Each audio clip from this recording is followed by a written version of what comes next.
Kamala Harris was walking our picket lines while Donald Trump was crossing them. For us in the labor movement, it's real simple.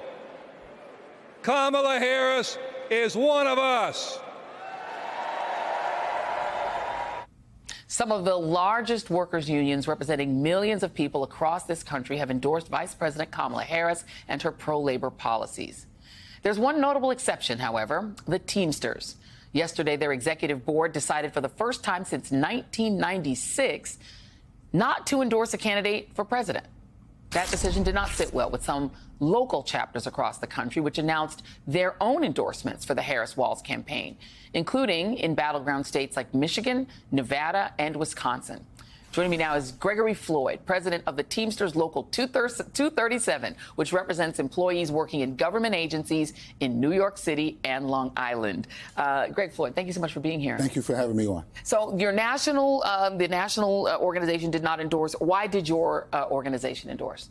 Well, when we looked at the polling, and they gave me my polling, the majority of our members in that poll wanted us to endorse Kamala Harris. And I said, you know, we were all told if we wanted to make a local endorsement, we can. I immediately made a local endorsement. Why? It was the right thing to do because we know what the Biden-Harris administration did for labor. And I got a lot of calls from our members saying, we're proud that you did that. We were afraid that no one was going to stick up for Kamala Harris. Yeah. And let me just go through it. I mean, the record of the two are very different. We know that President Biden walked a picket line. We know that the policy of the Biden-Harris administration were about the CHIPS Act, bringing jobs, doing lots of job growth. We now see inflation down. We see a lot of positive sort of policy outcomes. Here's Trump's record. He changed the rules to make it harder to qualify for overtime. He opposed legislation raising the national minimum wage to $15 an hour. He repealed regulations that protected vulnerable workers from amassing debts from payday loans. He gave tax incentives that encouraged companies to move jobs overseas, and he made it harder for workers to join a union. Can you explain, given that, why your national organization would be ambivalent about endorsing one or the other? I really can't explain that. It's inexplicable. There were just individuals that may not know all the facts.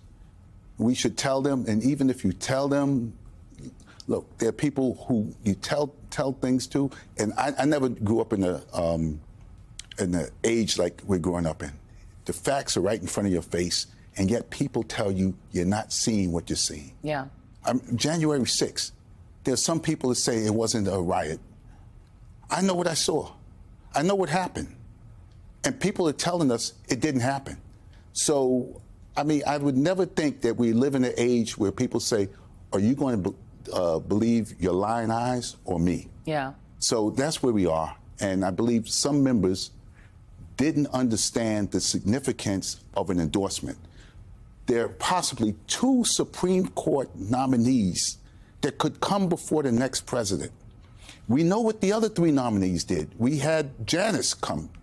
There were so many things besides a president that's attached to an endorsement. It's not just the individual, it's the policies, it's the appointments, it's the future. It could shape us for the next 50 years. I won't be around. It won't affect me. But I don't want anybody to say, you know what, Gregory Floyd had the opportunity to do something and he stood silent. So when I come with conviction, I know what I'm making an endorsement about, and I know why I'm doing it, and I can explain my point. So if I have everybody lined up against me, I'll get in the room, and I won't leave that room till I explain my point. Maybe I'll change one mind. Maybe I'll change 2. But I am going to explain my point, why I did it. That is so well said. I mean, and everyone can hear from your accent that you are a New Yorker. You're a New Yorker. I'm a New Yorker. Donald Trump is a New Yorker. He's from Queens. What do you I'm from make Queens of the too. What do you make of the fact that, at least in my experience, the people who are the most opposed to him fundamentally are New Yorkers? What do you think that's about? What's that about? Okay, I'll tell you what it's about. We know who he is. We grew up. I grew up in the age of Central Park. I know Yusef Salaam, the Central Park 5. I knew what they went through, and when it was proven that they were innocent, Donald Trump continued to this day to persecute them. He's a persecutor. He continues to this day to persecute them, even though they've been found innocent and the evidence said they didn't do it.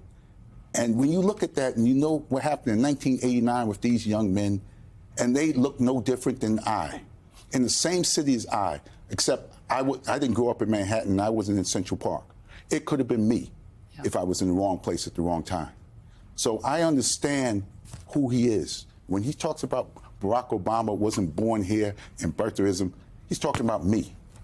Anything he says that I know he's talking about me.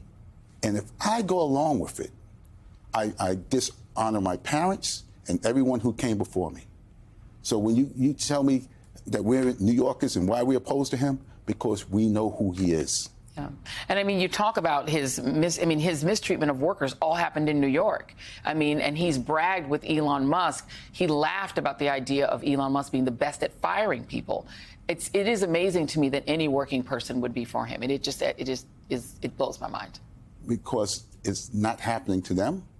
It's far and removed. These are people that I never see. It's not my problem. I turn my back until it becomes your problem. And then they'll come and say, well, why did you endorse this man? You know he wasn't for us. And I said, but this is what you wanted us to do. Yeah. But sometimes you have to tell people what the right thing is. Gregory Floyd, thank you so much. Thank you. It's been a pleasure. Teamsters Local 237 President Gregory Floyd, thank you.